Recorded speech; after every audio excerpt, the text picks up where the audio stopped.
Yeah, I think we have to get away from this nationalistic thing.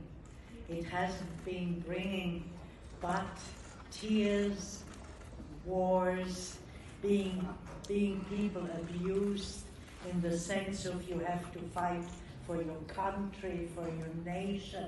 All this has now shouldn't be at stake anymore. But of course, now we have sort of the worst people which are in charge of the world. So we have to, I don't know, I feel quite impotent against that, but everything, life is movement, so maybe they move out at some time, I hope. But I just always felt, I come from a region, I was born in an area of Europe which was partly always, you couldn't define who was Polish, who was German. My mother called me after a friend of hers who disappeared because she was Jewish, but she didn't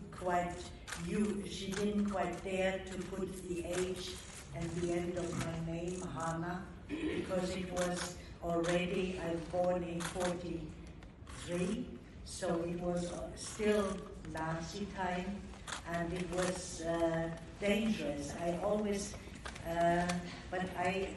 she didn't even tell me. I asked her very late, how did you come to this name? I like it very much.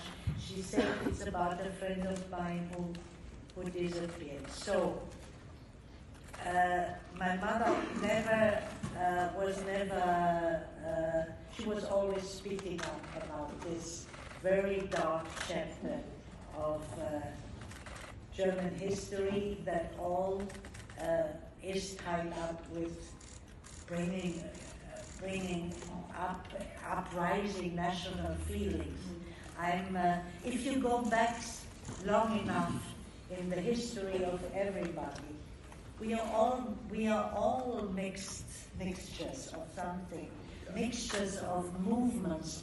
People have been always on the move, not because they not because they have a soul of gypsy, but because there was need of moving.